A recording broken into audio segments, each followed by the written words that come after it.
یہی وجہ تھی کہ حضرت علی رضی اللہ تعالیٰ عنہ فرماتے ہیں کہ یہ کلام مبارک سننے کے بعد میں نے اپنے بالوں سے دشمنی کر لی تھی. انہیں آپ سر منڈوایا کرتے تھے اس خوف کے ساتھ کہ کہیں ایسا نہ ہو کہ حالت جنابت میں کوئی بال دھلنے سے رہ جائے اور میں داخل جہنم ہو جاؤں. تو اس سختی کی وجہ سے فقہائے اسلام نے یہ غور و تفکر کیا کہ کون سی ایسی چیزیں ہیں کہ جن کو ہم سامنے رکھیں یا ان کو دھونا لازم قرار دے دیں تو ہر بال دھل جائے گا. تو اس کے لیے 3 پھر انہوں نے فرائض بنا دیے، یا 3 مقامات کا دھونا فرض قرار دے دیا. ایک تو کلی کرنا، لیکن اس طرح کہ غرغرہ بھی کیا جائے، یہ فرض ہے. دوسرا ناک میں پانی چڑھانا کہ نرم ہڈی تک، جیسے وضو میں سنت موقدہ ہے اور غسل کے اندر یہ فرض ہوتا ہے. 2 فرض ہو گئے. اور تیسرا فرض ہے سر کے بالوں سے لے کر پاؤں کے ناخن تک پورے بدن پر سے کم از کم 1 بار پانی کا بہانا.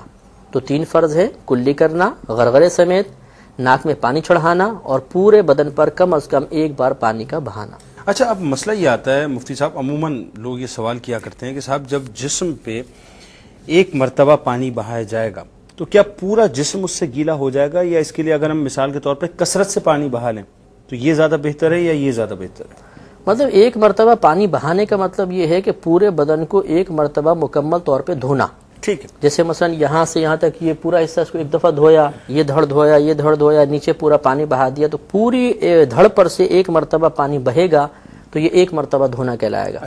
اسی طرح 2 مرتبہ مزید پانی بہائیں گے تو اس میں سنت بھی پوری ہو جائے گی، اور جیسے آپ ارشاد فرما رہے ہیں کہ کثرت سے پانی بہانے والا معاملہ وہ بھی اس میں داخل ہوگا. اچھا، یہ فرمائیے کہ جیسا کہ وضو سے پہلے نیت کی بات آپ سے ہوئی تھی پروگرام میں، تو کیا غسل سے پہلے بھی نیت ضروری ہے؟ دیکھیں، اللہ تبارک و تعالی نے واضح طور پہ ارشاد فرمایا نزلنا من السماء ماء طہورا، کہ ہم نے آسمان سے ایسا پانی نازل فرمایا جو پاک کرنے والا ہے. ٹھیک ہے. تو خود اللہ تبارک و تعالی نے پانی کو پاک کرنے والا قرار دے دیا. تو جس چیز میں اللہ نے جو خاصیت رکھی ہے وہ خاصیت نیت کی محتاج نہیں ہے. لہذا اب مثال کے طور پہ پانی گیلا تو کرتا ہے، سب مانتے ہیں، تو اگر آپ یہ نیت کریں کہ مجھے گیلا کر دے تب یہ گیلا کرے گا، ایسا تو نہیں ہے. تو اللہ نے جب یہ ارشاد فرمایا کہ پانی پاک کرنے والا ہم نے نازل کیا ہے تو اب اس میں نیت کرنا ضروری نہیں رہی. اسی لیے فقہائے اعظام نے فرمایا کہ اگر کوئی شخص نہر کے کنارے جا رہا ہو، جیسے وضو کے بارے میں بھی یہی قول ہے کہ اگر نہر کے کنارے جا رہا ہو، ڈبکی وہ گر گیا اس میں اور اس کے حلق میں پانی چلا گیا، ناک میں پانی چڑھ گیا، تو یہ 2 فرض تو ویسے ہی ہو گئے، اور ڈوبنے کی وجہ سے مکمل اس کا بدن دھل گیا، وہ باہر نکلے گا تو حالت جنابت دور ہو چکی ہوگی. تو اس کا مطلب یہ ہے کہ اس میں نیت کرنا ضروری نہیں ہوتا.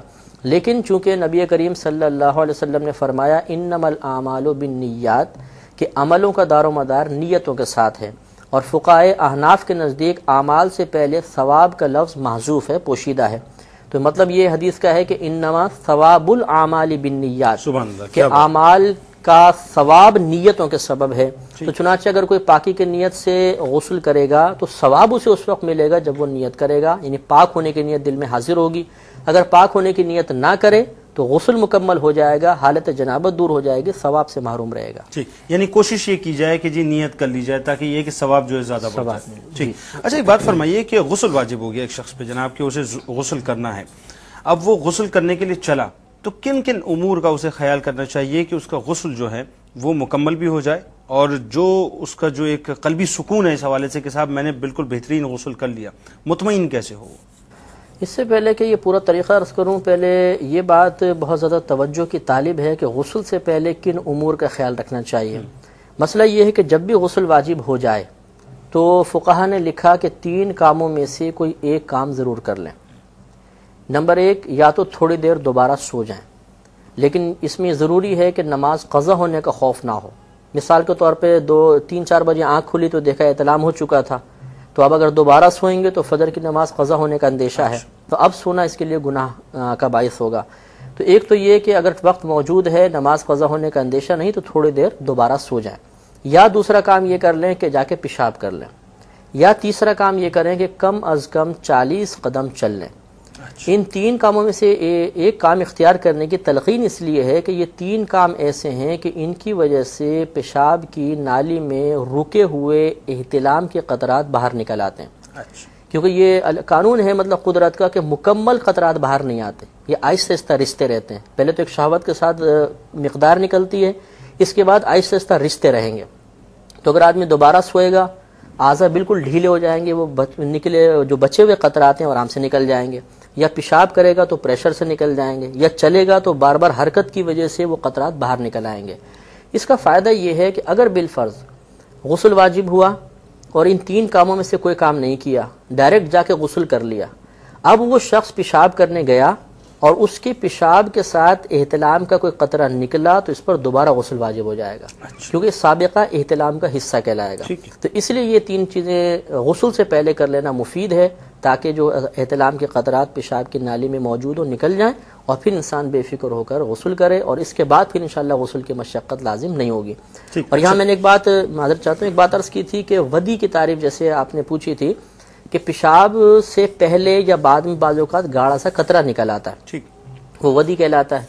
اب اگر کسی نے غسل کرنے کے بعد یہ تینوں کام کر لیے تھے، یعنی یا تو سو لیا، یا 40 قدم چل لیا، یا پیشاب کر لیا، اب اس نے غسل کیا، اب وہ پیشاب کرنے بیٹھا اور قطرات نکلے، تو یہ ودی ہی قرار دی جائے گی، منی نہیں قرار دی جائے گی، یعنی انہیں احتلام کا حصہ نہیں ہوگا، تو اس کا غسل قائم رہے گا۔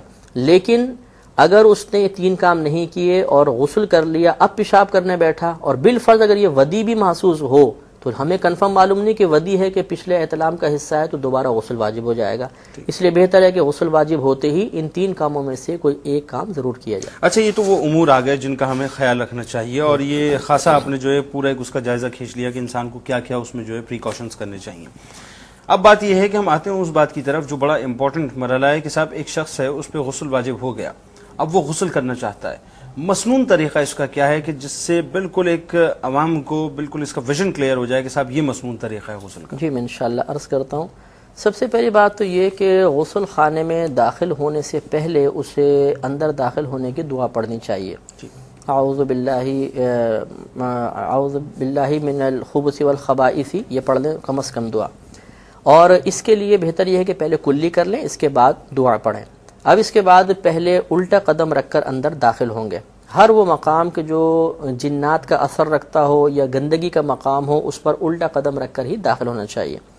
اندر داخل ہونے کے بعد پھر جب لباس اتاریں تو اس سے پہلے یہ تعیین کر لیں کہ کعبۃ اللہ کی سمت کیا ہے، کیونکہ جب انسان کپڑے اتار دیتا ہے تو کعبۃ اللہ کی طرف رخ کرنا اور پیٹھ کرنا دونوں چیزیں حرام ہیں، اس لیے یہ تعیین کرنا بہت ضروری ہے۔ اس کے بعد کپڑے اتارنے کے بعد بعض لوگ یہ سمجھتے ہیں کہ پاک ہونے کے لیے کلمہ پاک پڑھنا ضروری ہے۔ کہ کتنے لوگ ہمیں بھی کال کر کے معلوم کرتے رہتے ہیں کہ کیا ہم کلمہ پڑھیں گے تبھی پاک ہوں گے یا نہیں، تو یہ پہلے بتا دیا کہ اللہ تعالیٰ نے پانی کو پاک کرنے والا قرار دیا ہے، اور اس کے ہمیں فرائض بھی پتہ چل گئے کہ پانی پورے بدن پہ بہائیں گے تو پاکی حاصل ہوگی، تو کلمہ پڑھنے نہ پڑھنے سے اس کا کوئی تعلق نہیں ہے، بلکہ فقہائے اعظام نے لکھا ہے کہ جب کپڑے اتار دیے جائیں اس وقت انسان کسی قسم کا کلام نہ کرے۔ وجہ یہ ہے کہ جب انسان کپڑے اتارتا ہے تو انسان کے ساتھ جو موجود فرشتے ہوتے ہیں وہ شرم و حیا کی بنا پر اس کے پاس سے چلے جاتے ہیں۔ اب جب انسان کوئی بھی کلام کرتا ہے تو فرشتے یہ قیاس کرتے ہیں کہ شاید اس نے کپڑے پہن لیے ہیں تب یہ کلام کر رہا ہے، تو وہ واپس آتے ہیں اور ان کو اس حالت میں مرد کو دیکھ کر یا عورت کو دیکھ کر کوفت محسوس ہوتی ہے۔ تو اس لیے مطلب جب کپڑے اتار دیے جائیں تو کسی قسم کا کلام نہیں کرنا چاہیے، اور نہ یہ تصور بنائیں یا یہ ذہن کے اندر رکھیں کہ کلمہ پڑھیں گے تو پاک ہوں گے ورنہ نہیں ہوں گے، یہ غلط خیال ہے۔ اب اس کے بعد ایک احتیاط اور عرض کر دیتا ہوں کہ بعض لوگوں کے ہاں شاور وغیرہ کی سہولت نہیں ہوتی ہے تو وہ بالٹی سے نہاتے ہیں۔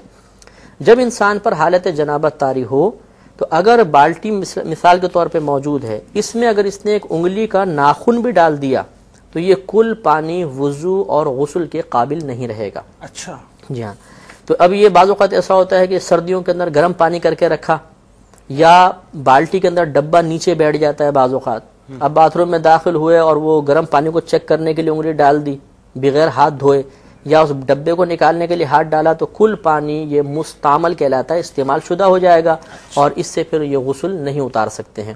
اب اگر بالفرض ایسا ہو جائے کہ انگلی ڈل جائے یا ڈبہ نکالنے کے لیے ہاتھ ڈالا تھا وہ خراب ہو گیا، اسے دوبارہ درست کرنے کا طریقہ یہ ہے کہ تھوڑا سا صاف پانی لیں جس میں ہاتھ وغیرہ نہ پڑا ہو، اور اسے ایک طرف سے ڈالنا شروع کریں، جب دوسری طرف سے پانی بہے گا تو یہ کل کا کل پانی دوبارہ غسل کے قابل ہو جائے گا۔ تو یہ احتیاط بھی رکھیں۔ یہی ضمن ایک بات اور عرض کر دیتا اچھا ہوں. بہانے کا جو مقصد آپ کا ہے کہ وہ بالٹی پھر پوری ہمیں خالی کرنی ہوگی؟ نہیں پوری نہیں کرنی، بس ایک طرف سے ڈالیں، جیسے ہی تھوڑا سا چلے گا یہ کل پانی استعمال کے قابل ہو جائے گا. اچھا ٹھیک ہے. مسئلہ یہ ہوتا ہے کہ جو جاری پانی ہوتا ہے